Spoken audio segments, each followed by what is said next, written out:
one of the most challenging things in life is to navigate victory, to navigate when things are going well with grace and humility. It's pretty easy for us when we feel like we're in a low spot of life and we're struggling to be reminded that we need the Lord, because we feel in those moments our lack of ability, whatever that is, our lack of ability to stay engaged, our lack of ability to accomplish what's next, our lack of ability just to get up and function in life sometimes. In those low spots, we're really aware of our need for help. But it's in those, let's say, mountaintop points in life where it's real easy for us to forget we didn't climb that on our own. And it's real easy for us to take credit for getting there and to think that we had something to contribute to that along the way. What we're going to see in 2 Samuel chapter 8 is David in one of those points, but David responding the way that we probably should. And I will tell you where we're most susceptible to this. I think the earlier in life that you see success, whatever that is, whatever measure of success we're talking about, and there's a lot of different measures, some good and some not so good. But the earlier in life where things go well for you, you are in a more dangerous position to think that you did something on your own. So we could be talking about academic achievement in school. We could be talking about athletic achievement. We could be talking about extracurricular achievement in band, or I don't know if we have drama here, but any 4-H and livestock. I mean, whatever we're aiming at and performing in, the earlier and the more success one has, the more susceptible we are to be carried off and believe the hype about ourselves. We can translate that into young adulthood. You come into your own in work, in position, and you gain stature at a job, in a corporation, in a workplace, or by a particular salary that you make. You get scholarships, you achieve degrees, or whatever it may be. People tell you, and you're really good, or you're really smart, or you're really talented. It's real easy to forget that the Lord has equipped us, and the Lord has carried us, and the Lord has helped us, and it's really easy for us to believe that we're good in whatever that is. So hear me. We have a fair bit of middle school and high school students this morning. Hear me when I say, if you excel early in life, it is reason to be glad, but it's also a dangerous position to be in, because you don't achieve any of that on your own.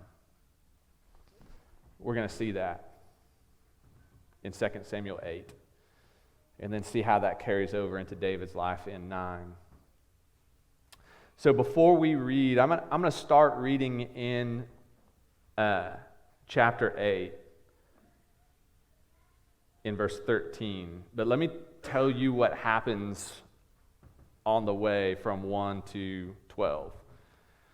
David is now king over Israel, And so he is leading the troops out in battle, and there are a number of people in their region that they are conquering. And so this chapter accounts for people and places that David goes to and the victories that he wins in war. And so there's a lot of David did this, and David won that, and David conquered these people, and these people now served David, and there's a lot of David being the subject of the sentence, okay? Subject and verb. You with me? I know we're not in school this morning, but we got to understand these things. Some of you have been far from this. It's all right. It's simple. Subject, verb. We're good. David's the subject. Verb is what David is doing. And so it's real tempting for him and for us to look at that and go, man, David's a strong general, and David is a good leader, and David is an upright king. And we get to verse 13, and it says, and David made a name for himself, and he returned from striking down 18,000 Edomites in the Valley of Salt. We live in a world that calls us to make a name for ourselves. In this generation, and maybe even my generation, there's a real temptation to build a name for ourselves through social media platforms in particular. Okay? So whatever we're talking about in this regard, and I'm going to lose some of you here for a second, but that's all right, hang with me. If we're talking about Snapchat or Twitter or Facebook or, help me, man, Instagram, TikTok, right? We watch some videos that get millions of views. And we want a video like that we can get attention far beyond our reach. And so what did they do? Well, they did this. Well, hey, let's Noah, let's me and you get together. We can put together a TikTok, and don't listen to him. We can do it, right? We can gain some viewership, and we'll gain followers. I need to create an account first. But we'll get there. Right? And that's the aim and the model that's put out for us. If you just post the right thing, if you just say the funny thing, or you do the silly thing and happen to capture it on video and you put it out for the world to see, you can become famous. Just follow the formula. Or maybe it's you got to be consistent in those posts. Maybe a one-shot wonder won't get it, but we'll get there. For those that have no idea what I'm talking about, there's a whole different formula for us. But the end goal is the same. Can I get enough attention and gain enough ground and establish a certain amount of notoriety? Man, the top 40 executives in the nation, top 40 under 40. If I could make the list, I'll be doing good. Whatever measure that we're using, the temptation is there for us to make a name for ourselves. I want people to know the name of Jesus. James. I got ahead of myself there. I want people to know the name of James. I want to be the guy invited to preach the big conferences. I want to be the guy that people are downloading the podcast to listen to the sermons. If I could just get that, I'll feel good about me. Because the Lord is using me. No. It's because I want my name out there. Just to be honest. That temptation is creeping around every corner, and that's what we're taught to pursue. David made a name for himself, and he returned from striking down 18,000 Edomites in the Valley of Salt. He made it.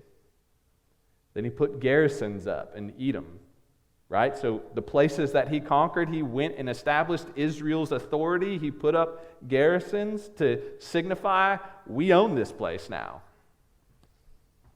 And all the Edomites became David's servants. And the Lord gave victory to David wherever he went. There's the twist. We read all of this stuff about David did this and David did that, and the armies went out and they conquered these people and these people became their servants and they did all these things. David built a name for himself. The Lord gave victory to David wherever he went. So David reigned over all Israel, and David administered justice and equity to all his people. That may seem like a small thing. But what it tells us is that in this process, and as David saw victory, he handled that with humility. So that's the first thing I want you to see. Disciples approach victory with humility. When I say disciples, what I mean is those who have trusted and are following Jesus, disciples, approach victory in humility. They, one, recognize that even though it was my energy and my effort that achieved a certain thing, and it was my hard work that got there, I would have zero ability to do it if the Lord hadn't allowed it and made it possible.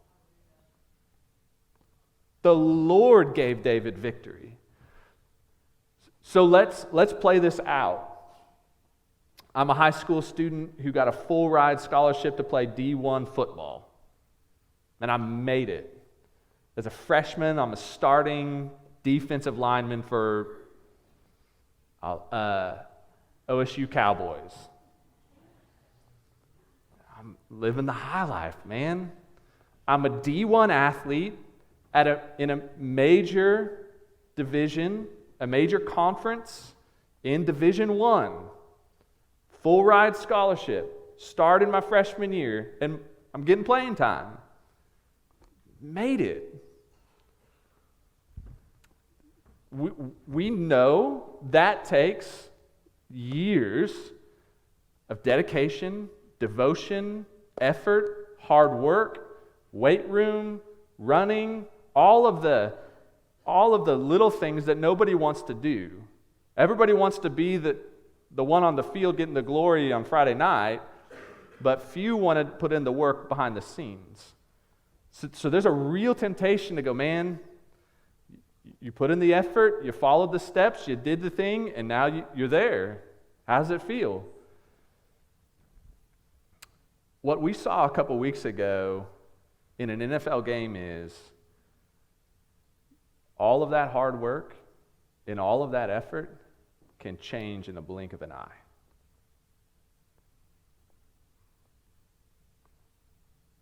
And all of that hangs in the balance of the one who holds all things together. Colossians chapter 1, Jesus. So if and when and where we have achieved or seen or been victorious and we're riding high on a mountaintop, it may have cost us energy, time, and effort. But understanding Scripture reminds us that you and I cannot get to a point like that on our own. Because the reality is, at any point in life, something can change. And some of you know that all too well. Some of you have lived it, and some of you are living it right now. And you could testify to us. There's a lot that we take for granted until things change. Until you get in a car accident and you can't walk like you used to. Much less run sprints and lift weights. Until you get sick. And the health that you once took for granted has changed things. And you can no longer do the things that you once took for granted.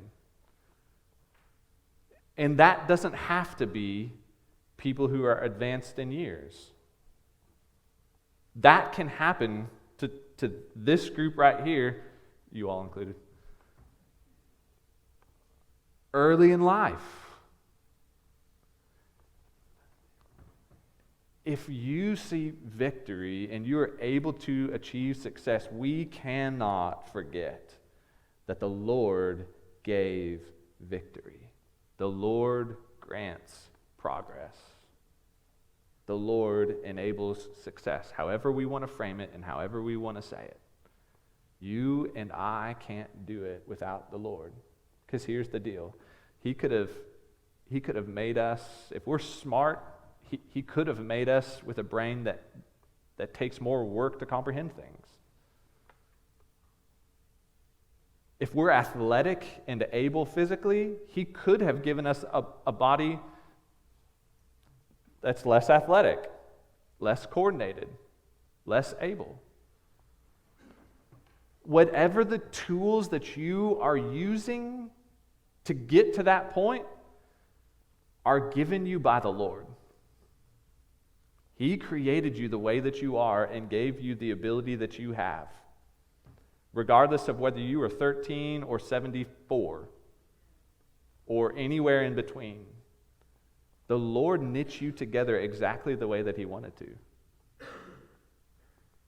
And you do not exercise any ability or effort that He has not allowed you and given you the ability to exercise. Disciples, followers of Jesus, approach victory with humility, keeping things in proper perspective.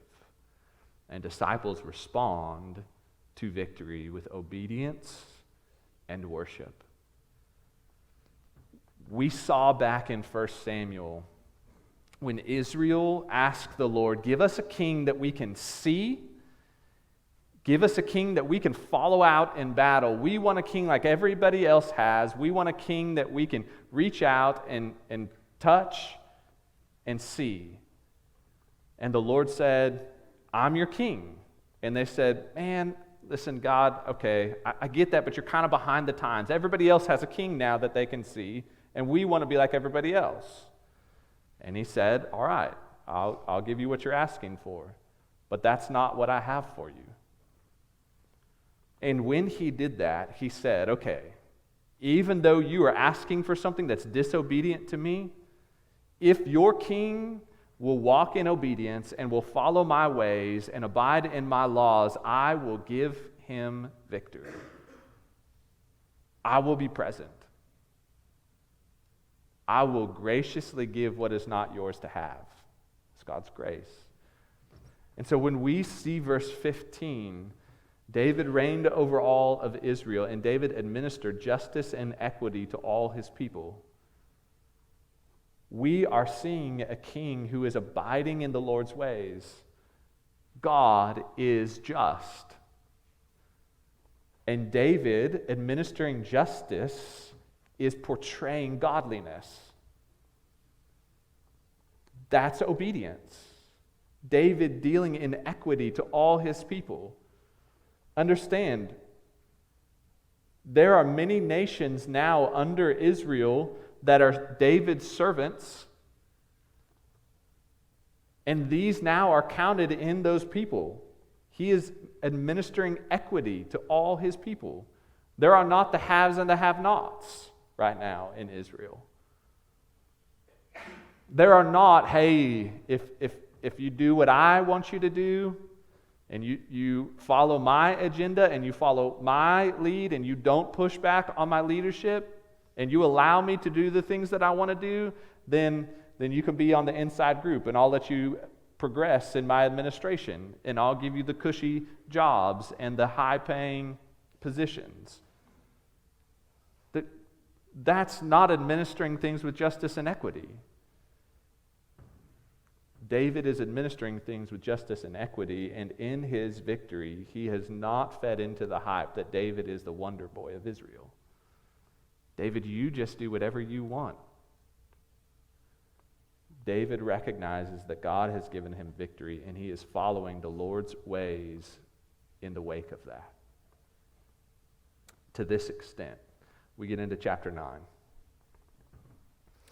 We're going to read the majority of chapter 9.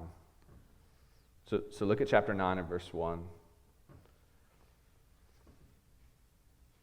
David said, "Is there still anyone left of the house of Saul that I may show him kindness for Jonathan's sake?" Now there was a servant of the house of Saul whose name was Ziba, and they called him to David. And the king said to him, "Are you Ziba?" And he said, "I am your servant." And the king said, "Is there not still someone of the house of Saul that I may show the kindness of God to him?" Ziba said to the king, "There is still a son of Jonathan. He is crippled in his feet." The king said to him, "Where is he?" And Ziba said to the king, "He is in the house of Machir, the son of Ammiel, at Lo-debar." Then King David sent and brought him from the house of Machir to the son of Ammiel at Lo-debar. And Mephibosheth, the son of Jonathan, son of Saul, came to David and fell on his face and paid homage. And David said, "Mephibosheth!" And he answered, "Behold, I am your servant." And David said to him, Do not fear, for I will show you kindness for the sake of your father Jonathan, and I will restore you to all the land of Saul your father. And you shall eat at my table always. And he paid homage and said, "What is your servant, that you should show regard for a dead dog such as I?"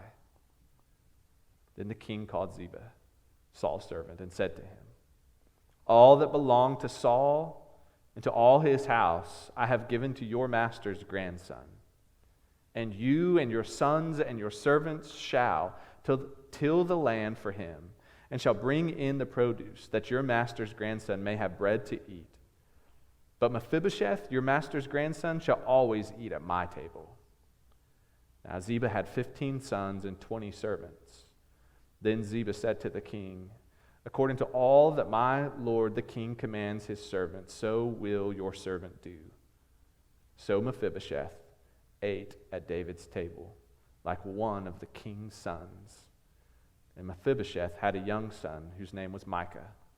And all who lived in Ziba's house became Mephibosheth's servants. So Mephibosheth lived in Jerusalem, for he ate always at the king's table. Now he was lame in both his feet.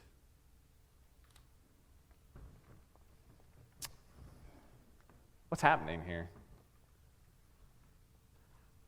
Seems kind of like an odd random request at this point in the text, in the narrative. Plus, this guy's name is really weird. Mephibosheth. What's happening? David is displaying the grace of God. The reality is, Mephibosheth's dad led a campaign to try to overthrow David. So once Saul died in battle, and the throne was removed from his house, Mephibosheth's dad sought to take that throne from David, sought to take the throne that Saul had left vacant. That was not in the Lord's will. The throne had passed on from Saul because of Saul's behavior, because Saul did not pursue after the Lord and his ways. The Lord was not going to allow him to remain king over Israel and his descendants to remain as king. So David takes the throne. Normally, in this type of situation, somebody from the opposing family would be seen as an enemy. They represent a remaining effort at some point to rise up and to challenge you for the throne. Think Black Panther. Okay? Right? The fight scene below the waterfall. I don't even remember what the character's name was at this point. It's been a while. Huh? T'Challa. Well, T'Challa's the king, the guy who challenged him. Huh? Killmonger. Yes. If you have no idea, it's all right.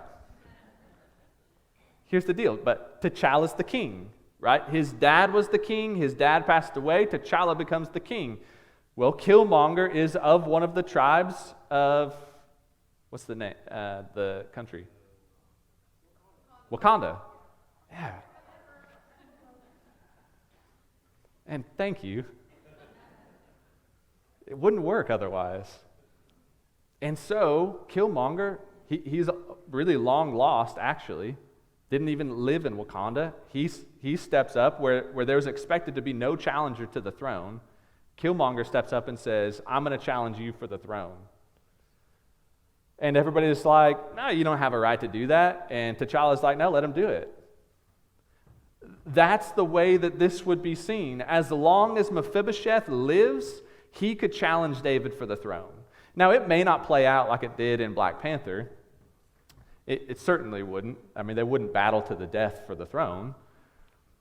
But you would campaign, and you would gather army, and you would seek power, and you would seek to overthrow the ruling family.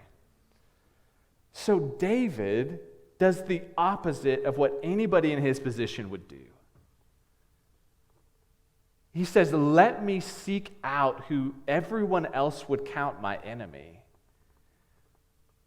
Let me seek him out, not so that I can dispose of him to never be challenged.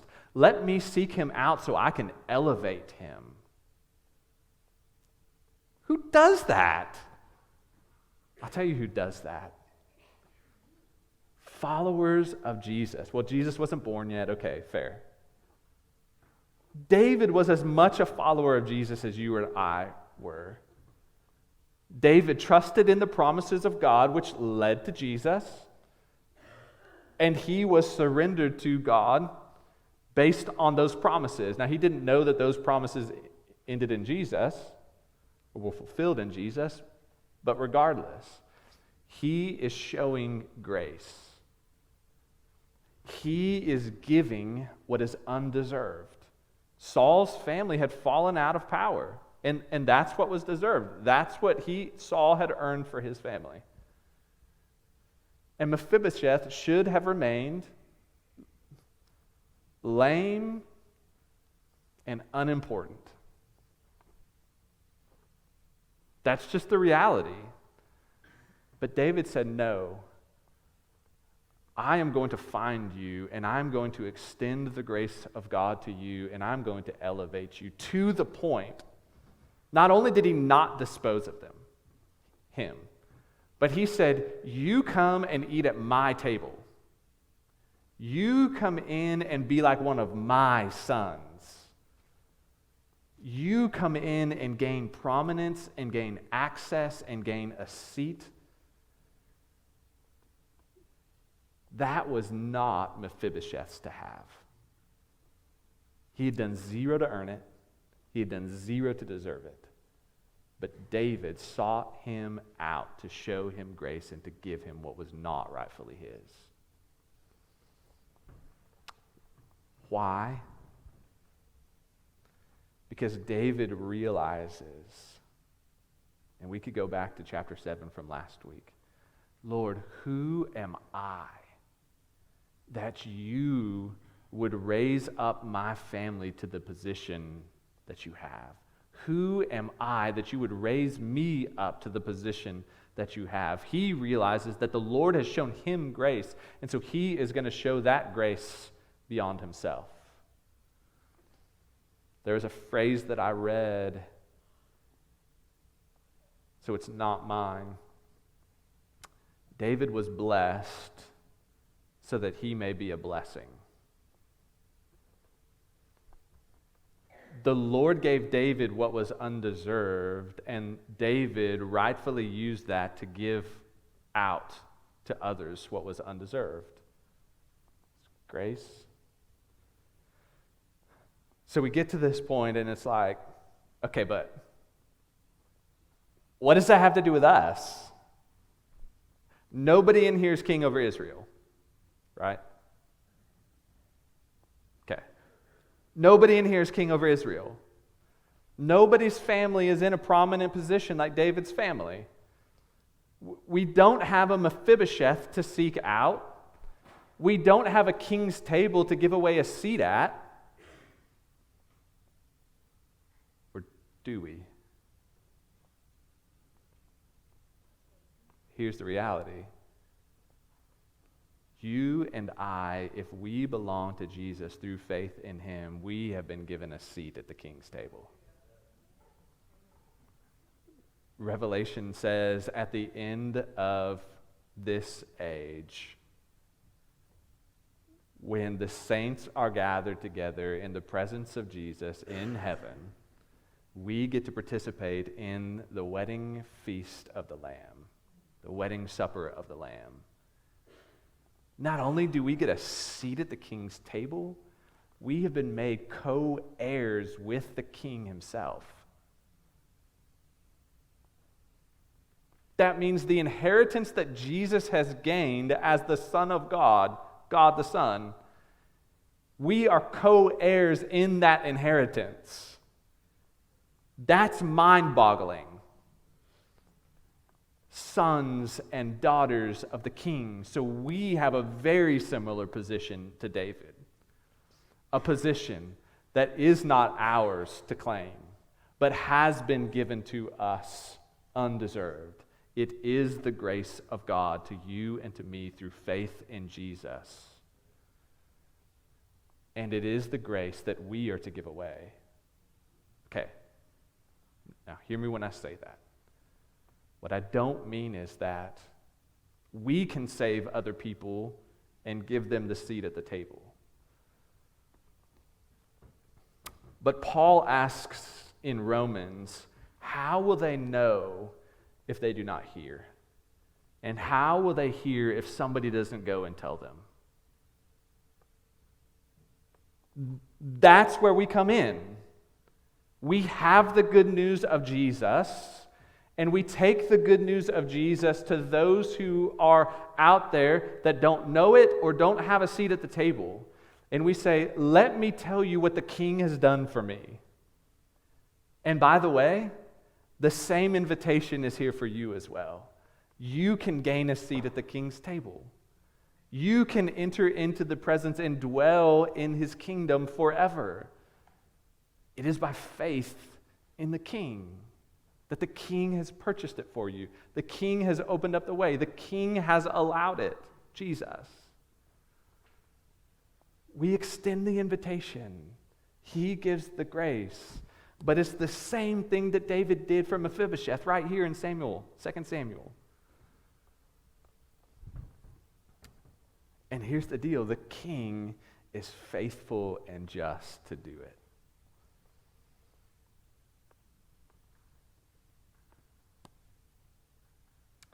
So you may feel like Mephibosheth today. Unimportant.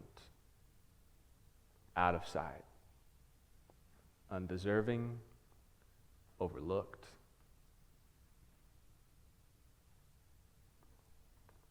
Fallen short.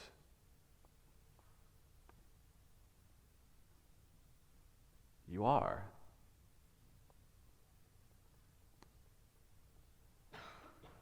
Preacher, I don't think that's what you're supposed to say. I'm not here to make you feel better about yourself.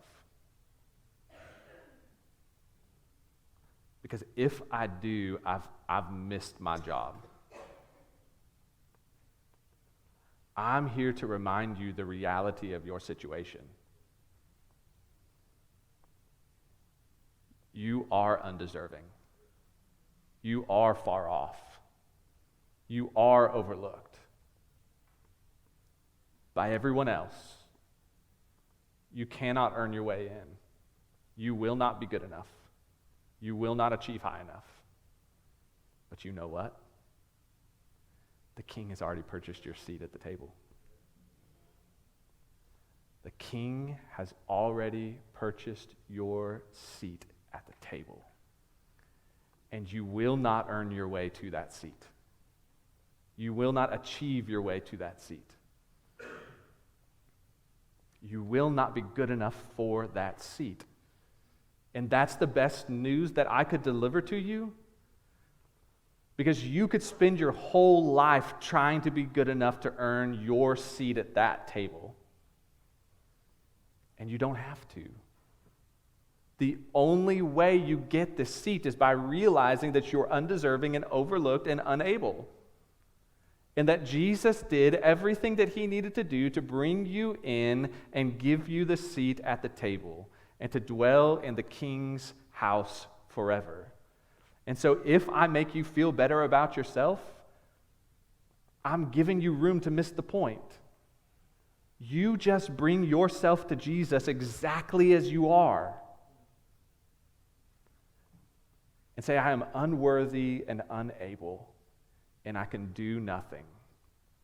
And he says, that's exactly where I needed you to be, because I've already done all the rest.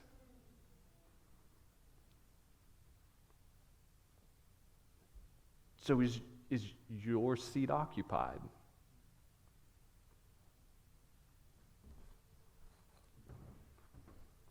The thing that all disciples have in common is that we realize that God exchanges shame for honor. All of us have shame that is ours to bear. But the Lord looks past that and sees to the depths not of who you are, but who he can make you to be. Has he exchanged your shame for honor? Has he exchanged your sin for forgiveness? Has he extended his grace over you and covered you and made you new? And it is only by faith in Jesus that he can. You will remain overlooked and unable and unworthy. But he who is infinitely worthy will make you worthy and bring you in and give you a seat. Will you trust him to do it?